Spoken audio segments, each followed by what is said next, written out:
totally agree. The capital of blockchain here, and they took it tomorrow. Beautiful. I think that's an absolutely beautiful answer. I'm actually going to be giving a presentation. Unless you guys want to hear this presentation, I was going to give everyone an overview on blockchain and talk more about the economics of a world without money. Now, the reason why I bring up this matter of trust is actually what my company works on is global citizenship. I work with Christopher Allen, who was formerly the principal architect of Blockstream, the organization that does most of the management and maintenance of Bitcoin Core. And he recently left Blockstream, where they're working on sidechains to work on a standard called Web of Trust with me. Web of Trust is a community that has created the open source identity standards for every project in blockchain. So decentralized identifiers are something that have come out of the community that Christopher has been stewarding, and I now help him steward. The organization, the for-benefit organization working on the standard for global citizenship, is called the Blockchain Commons.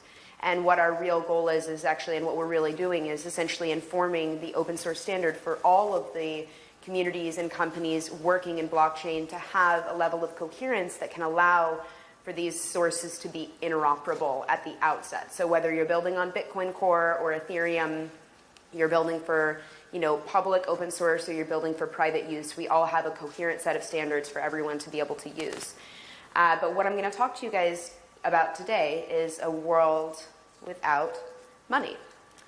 So what does blockchain really enable at the end of the day? If we want to talk about three different kinds of value, wealth, money, right? Money is our ability to quantify things. Value is our ability to exchange those things. And wealth, I believe that wealth is our ability to, from that quantification and from that exchange, create shared meaning. So in the beginning, there was one. Obviously, the Bitcoin blockchain, created by Satoshi Nakamoto in 2009. I don't know how much you guys know about Bitcoin lore or when the white paper was introduced, but this was actually released in Halloween on 2009, a day where everyone in the world is running around wearing masks, being pseudo-anonymous. And there was obviously a message encoded into the first block that said, the banks are failing, and here's Bitcoin, basically. So what is Bitcoin really, right? A lot of people talk about Bitcoin like it's a money, it's a digital asset, it's all of these things, but really, at the core of it, it's a technology. Bitcoin is a technology. It's fundamentally math. It's a technology like TCP/IP. And it has a beautiful Occam's razor, Bitcoin specifically, in comparison to any other blockchain, which is that at the outset, we created something that was both completely and totally scarce. There will only ever be 21 million Bitcoins, and also easily replicable. That means anyone in the world could take this source code and innovate on it to create something new or something novel that would allow people to receive or store value in a different way, on a different chain. And that really enables this breadth of innovation that we're seeing decentralize the idea of money in and of itself. So Bitcoin is not the internet. It is the internet of money. And blockchain in and of itself is the internet of value. Bitcoin is also a little bit like a new religion. Some people look at it as a religion and they believe in it and there is a community, and it's not just a computer code. The trust is in the religion they create between the people. They love it so much and they love it. They create a new revolution. So people talk about technology all of the time as though technology is the thing that's going to save the world. Technology is a tool. People will save the world. People will change the world. What informs a technology is beyond the technology itself. All of us, every person in this room, and how we use that technology. Because that's what's going to separate Bitcoin being some new novel thing that is like same system, slightly better management, or slightly more information, and a complete and total paradigm shift. What is going to be the difference is how every person in this room and across this world stands up to make this their own. That is the beauty of the tools that we create. It's beyond the tool, the human ingenuity. Bitcoin solves some fundamental problems. Peer-to-peer transfer of assets, ownership, even human rights. Using a blockchain, you can actually record a contract living in a country where it might be illegal for you. Let's even take a refugee, for example. A refugee is a person who lives completely outside of the bounds of a traditional nation state. Now, just because that person was maybe forced out of their homeland by bombing, maybe their entire continent is underwater due to global warming, just because they don't have a nation of reference, does that mean they should not exist? Absolutely not. Every person in the world should have their right to exist. Now with blockchain, you have the ability to own your identity outside of the bounds of a traditional nation state, as verified by a network of your peers who can say, I know this person, I've known them for 7 months. And we built a house together. So I can not only verify that they are who they say they are, but I can also verify that they have skills as a carpenter because I've seen them build houses. So if they want to apply for a job somewhere, or if they want to apply for a traditional citizenship somewhere, you have the ability to see not only who this person is, but what skills they have and how those skills positively impact the lives of their surrounding community. So it's the Internet of Money. What does that mean? A digital math-based asset, a decentralized ledger, and a peer-to-peer network, putting the trust in our hands. So behind Bitcoin, there's obviously blockchain technology.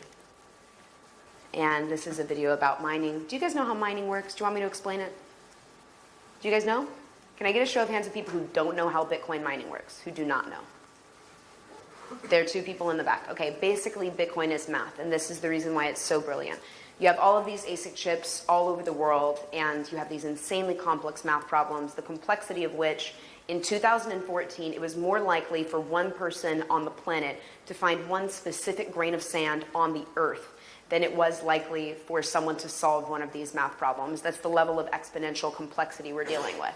And every time one of these ASIC chips, they're all working to solve this math problem all at once, chipping away at this block. Now, once one of these ASIC chips solves this math problem, everyone else basically stands in ovation and applauds the one computer who has verified that solution, and Bitcoin gets distributed to the miner that has solved the problem. That's a really simple explanation of how proof of work works. So the Bitcoin market cap, we might look at it as this amount of money, this arbitrary amount of value. People are throwing billions of dollars into this market. It's super exciting, yay. But really, why is this interesting? Because earlier this year, the Bitcoin market cap actually surpassed the M1 money supply of more than 85% of nations across the planet. It's undeniable at this point that something extraordinarily interesting is happening here, and that this change is going to affect the way that our world governs itself. People take this seriously when the wealth of one protocol could be evenly distributed amongst people, surpassing the idea of what it means for someone to economically participate within the bounds of a particular nation state. That's really when people pay attention, and that is possible, right? We can live in a world where governments are competing for our citizenship. That's how it should be in the first place, right? Instead of the other way around. Because we could have the ability to participate in economies that are fundamentally providing more value for even people that work within the nation than the traditional currency. Now, this is possible. Is it happening now?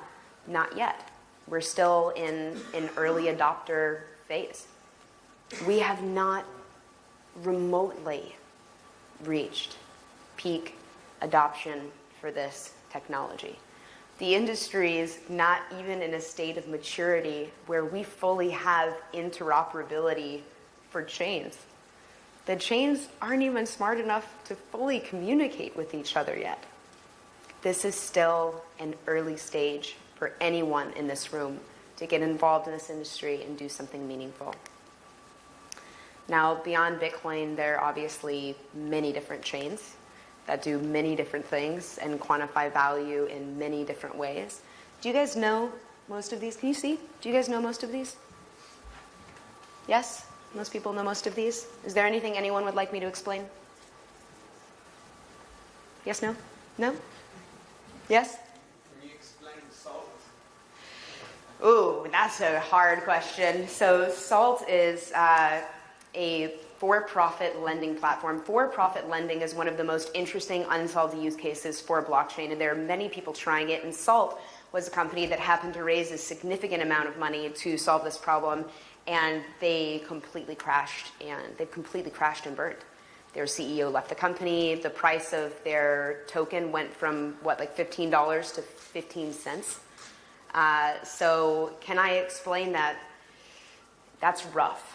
That's rough to explain. And this is actually, you know what, I can in a way. Any person who claims that they're doing a token that's based on utility and they're giving away 50% of their market cap to investors up front doesn't understand anything about economics. You cannot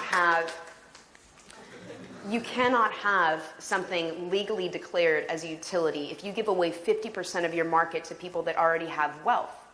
More than 70% of your token, I would say 90% of your token, should go to your users. It should go back into the ecosystem of people that are creating and generating value. Investors are investing in your company for financial purposes. If you are getting someone invested for a financial purpose, what is their incentive? Price goes up, they divest. It's very simple. Be smart about who you work with, and if you're going to design something for people, design the economics that way. That's why so many of these projects are failing. If you're giving away 50% of everything you own to a group of people that are only interested in the use of your token, not the use of your platform, then you're failing. Now, a good use case of how this works is a company called Wax. We're here to talk about crypto assets. So something you guys, Wax is short for the Worldwide Asset Exchange. And something you guys might not think about, crypto assets are not just physical assets. It's not just you talking about your car or your house or your anything, a physical property.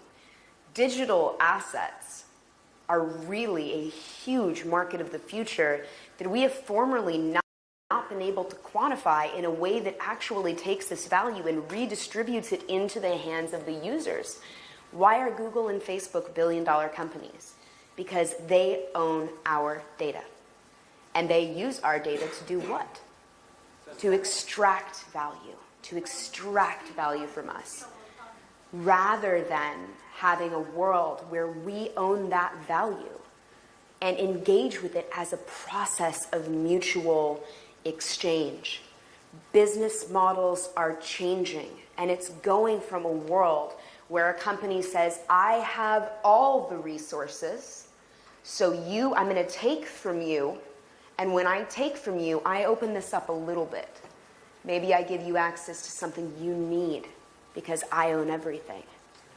That is not, in any use case, a win-win scenario. That is a take-match scenario at best.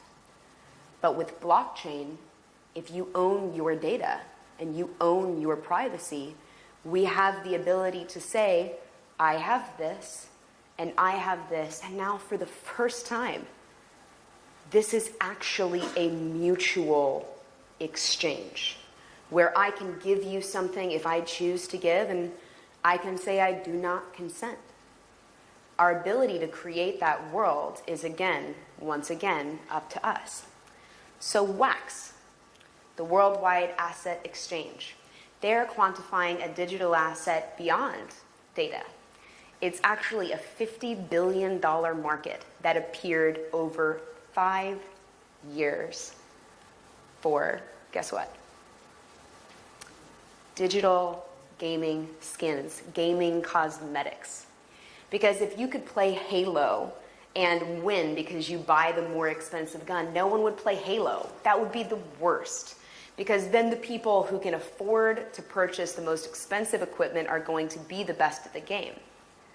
But if you're purchasing a cosmetic, through a lotto, or maybe it's not called a lottery, I think it's illegal to call it a lottery, through a reward system, I don't know.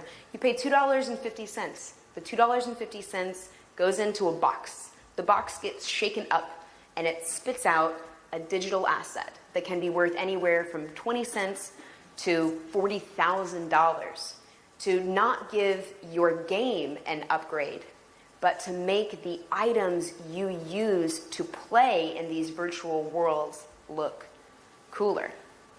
So Wax is actually using digital currency to quantify, this is a huge market with a ton of value, these digital gaming assets. So we're really moving from Web 2.0 to Web 3.0. And in Web 3.0, we have the ability to take ownership over the business models that have formerly aggregated value away from us. Every business in the world is tending toward greater democratization of ownership. If you look at how railways were originally owned and how we structured transport, and the ability for us now, every person in this room, to have the ability to own a car, and if you don't own a car, to take an Uber. We're merely democratizing access to these different principles, to these platforms, and to new forms of value. Now, obviously, this is Ethereum and this is EOS. We have this myth about infrastructure and apps. Everyone keeps saying in the investment world, we need more infrastructure, invest in infrastructure, and yes, this is true. Infrastructure is the app store that allows people to create new forms of value, but what really caused Ethereum to take off? It wasn't Ethereum, it was the DAO, raising $150 million to build an app that didn't exactly work, but I mean, for them to go out there and pioneer, even with failure, is still fundamentally extraordinary. If we really want this ecosystem to thrive, we need a marriage of creation for both pieces of infrastructure that allow these applications to be more interoperable and for the applications themselves to provide meaningful use cases for every person in this world to use. So obviously you guys know about ICOs.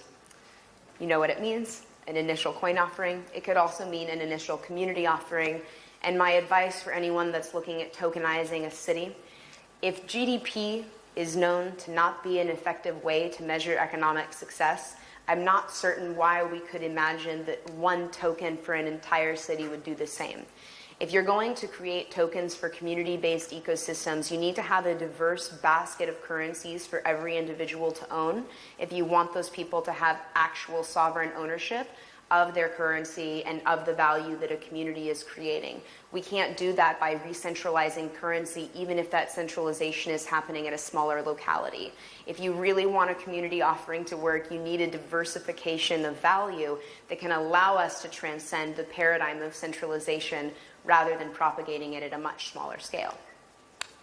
So proof of work and proof of stake. I don't know if you guys know about decentralized proof of stake as well. That's what EOS operates on. It basically decentralizes proof of ownership, not to the number of people who hold the coins, but to block producers that are a group of miners that are elected by peers, but really elected by capital markets. And obviously ICOs are something to take seriously. They've raised a significant amount of value, and this is really what happens with an ICO. You have this really 50-page white paper that's like the Pepsi manifesto. Pepsi paid something like $20 million to get their logo redesigned, and then they have this big, huge ego-oriented paper that compares the Pepsi logo to the inner workings of a Mobius strip. It's basically just them feeling secure about the amount of money they threw at slightly altering the Pepsi logo. This is the entire ICO industry. It is a really blown out white paper that makes people feel like, oh wow, these people are so smart. They use words I can't even understand. And then the actual product gets released and it's basically it's a WordPress site at best. Yeah, so max fail. We have a max fail. 97% of tokens that have launched have failed. So while, yes, we need the marriage of apps and infrastructure for this industry to continue to grow and thrive, at the same time, most of these things are built by people that are not real entrepreneurs and have no experience in business whatsoever. So if you're looking at investing in a company, not necessarily about the fancy words that they use, but perhaps look at whether or not this person has had any real experience in the business world. And if they haven't, then realize that you're definitely taking a risk that fails 97% or more of the time. I would venture to bet that 99.7% of ICOs have actually failed. But let's look at the comparison of the bubble size, right? Everyone keeps saying we're in a bubble, we're in a bubble, we're in a bubble, and that might be true. But we have some serious differences with the ICO bubble and the internet bubble. One being that in the internet bubble, the only people who had access to put money into this industry were those who already worked in institutionalized finance, which means not only was the barrier to entry higher, but the ability for someone to remove their capital from the industry or put their capital into something else was obviously continually confined by the barrier to entry that institutional finance creates. At times for good reasons, and at times it prevents the broader market from actually engaging in an area where they could receive new wealth. So this is the comparison of these two bubbles. We're still in early adopter phase. This is the ICO capital raised in big numbers. Yay, big number 1, and here's big number 2. That's obviously decreased within the last year. So what we're really looking at is the ability for blockchain to redistribute wealth in a way that is fundamentally redefining every person's ability to interact with an economy. If you're a shareholder in Uber and you buy a stock after, or Google, right? If you buy Google stock after an IPO and you're an average Joe, what's the value you receive from that? The stock goes from $3 to $30 over a period of 10 years. If you're just an average person and you're not an accredited investor, then you have no ability to get into the early round of Google or of Uber. And if you don't have access to institutional finance, then the value you receive is going to be significantly less than any person who's an accredited investor. If you look at the United States alone, the amount of wealth that we generate, 97% of the generated wealth is stored in margins and dividends. Gains that people would only ever see if they have the ability or the license to be an accredited investor, which usually takes access to a high-value network or a significant amount of wealth on your own. But 80% of people living in the United States, 80% or more of those people are working a job. How is it that most of the wealth is out of reach for most people in the world? That doesn't work. And that's what blockchain is really able to change. And with the rise in automation, we might actually see a world where money becomes less relevant than we've known it to be.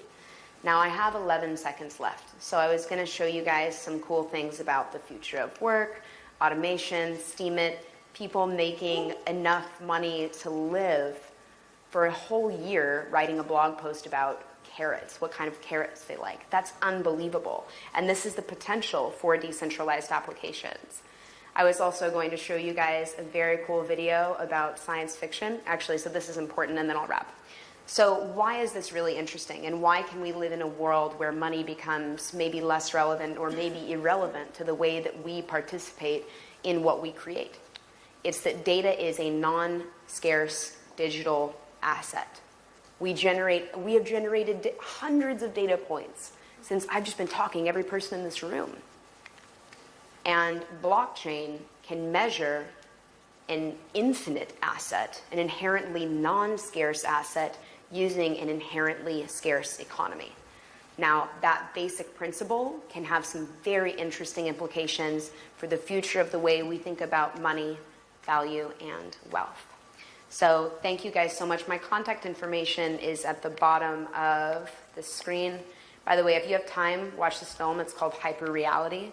My contact information is at the bottom of the screen, and I will leave you guys with some basic principles for self-sovereign identity. Thank you very much for your time.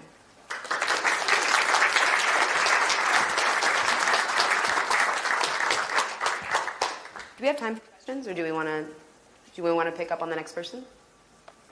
Yeah? Yes? Okay. Yeah. Thank you. Okay. Yes. Okay. So up next, now that I just finished talking, I'll keep hosting. This is Daniel Wolf, please. Woo! Good to see you. So thank you very much for your time, and now presenting Daniel Wolf. Thank you, Toni. Thank you. It's here. Is it going to be here also? Good morning. Very interesting talks. Thank you very much. You'll notice that I made this presentation. There's many things that actually are echoed from what we've heard, and I think it'll be interesting for you to see that. I'm going to talk about the current state of play in cryptocurrency markets. And at first, when the markets